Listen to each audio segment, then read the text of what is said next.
കാലം ഞാൻ വരച്ചുകൊണ്ടിരുന്ന starting size photo ആണ് ഇത്. അപ്പം ഇതിലെന്ന് വെച്ചാൽ മയിൽപ്പീൽ നമ്മുടെ ഫ്രെയിമിൻ്റെ ഉള്ളിൽ പോയിട്ടുണ്ട്. അതേപോലെ കൈവിരലിൻ്റെ ഒന്ന് ഫ്രെയിമിൻ്റെ ഉള്ളിൽ പോയിട്ടുണ്ട്.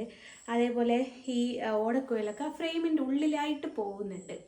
അപ്പം ഞാൻ കരുതി ഒന്ന് മാറ്റി വരച്ച് നോക്കിയേക്കാം. ഇതൊക്കെ ഈ ഫ്രെയിമിൻ്റെ ഉള്ളിൽ ഒതുങ്ങുന്ന രീതിയിലൊന്ന് ചെയ്ത് നോക്കാമല്ലോ എന്ന് കരുതിയിട്ട് ഒന്ന് ചെയ്ത് നോക്കിയിട്ടുണ്ട്. അതേ ഇങ്ങനെയാണ് വന്നത്. ദാ ഈ ഒരു ഫോട്ടോ ആണ് ഇതെന്ന് വെച്ചാൽ മയിൽപ്പീൽ ഫ്രെയിമിൻ്റെ ഉള്ളിലേക്ക് പോയിട്ടില്ല, ഈ ഇതിൽ തന്നെ വന്നിട്ടുണ്ട്. അതേപോലെ കൈവിരലുകളും ഓടക്കുഴലൊക്കെ ഇതാക്കിയിട്ട് കണ്ണനെ തന്നെ ഒന്ന് ചെറുതാക്കിയതാണ്. എനിക്ക് സൈസ് വലുതാക്കുക എന്ന് പറയുമ്പം ഇപ്പം തന്നെ എൻ്റെ ഫോട്ടോയുടെ സൈസിൻ്റെ പ്രൈസിൻ്റെയും ചർച്ചകൾ നിങ്ങളൊക്കെ കേൾക്കുന്നുണ്ടല്ലോ. അപ്പോൾ പിന്നെ സൈസ് വലുതാക്കുക എന്ന് വെച്ചാൽ എനിക്ക് എക്സ്പെൻസ് കൂട്ടേണ്ടി വരും, അത് ഭയങ്കര ബുദ്ധിമുട്ടാണ്.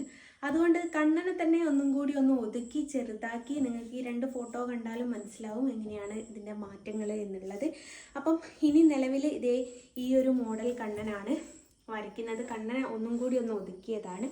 അപ്പോൾ ഇതേ മോഡൽ ഫോട്ടോ നിങ്ങൾക്ക് ആർക്കെങ്കിലും ആവശ്യമുണ്ടെങ്കിൽ ഞാൻ ഇതിനോടൊപ്പം എൻ്റെ വാട്സപ്പ് നമ്പർ തരാം. ഫോട്ടോക്ക് ആവശ്യമുണ്ടെങ്കിൽ മാത്രം എന്നെ കോൺടാക്റ്റ് ചെയ്യുക. ഇതാണ് സ്റ്റാർട്ടിങ് വരുന്ന വലിപ്പം. ഇത് 15 ഇഞ്ച് വീതിയും 22 ഇഞ്ച് നീളവുമാണ് വരുന്നത്. ഇതിന് വരുന്ന പ്രൈസ് 5000 രൂപയാണ്. അക്രലിക് ഷീറ്റിൻ്റെ അകത്ത് ഫാബ്രിക് പെയിൻറ് ഉപയോഗിച്ചിട്ടാണ് ചെയ്യുന്നത്.